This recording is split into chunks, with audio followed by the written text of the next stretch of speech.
липонеглиной. Мына мектеп Брайль тамгасы менен сабактарды окушат. Көзү азиздер жана чала көргөндөрдү тарбиялаган бул мектеп-интернатта жалпысынан 220 жакын окуучу дал ушундай китептерге муктаж. Бир класста 10 окуучу окуса, анын жарымына гана Брайль китептери жетет.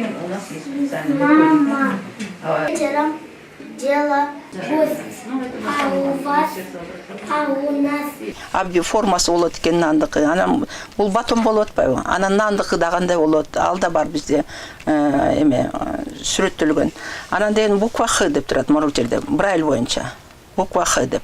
Начар көргөн балдарга мына мору жерде Х деген буква чоң. И мору жерде жазылып турат хлеб деп.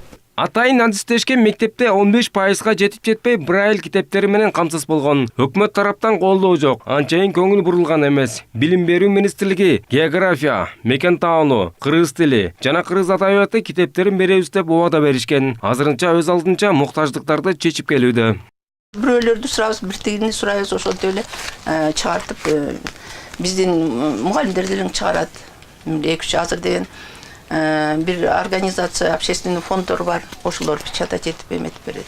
Өлкө боюнча мындай мектеп-интернатынан экөө болсо, бирөөсү Ош шаарында, экинчиси баш калаада. Брайль китеби менен жарым-жартылай гана камсыздалган. Буга чейин кыргызчадан орусча, же орусчадан кыргызчага которгон сөздүк жок болчу. Эми бейөкмөт уюмдары мындай сөздүк, сүйлөшмө китептин орусчадан кыргызча, кыргызчадан орусча которулган вариантында 44 нускада китебин басып чыгарышты. Жалпы 220 000 сом кеткен.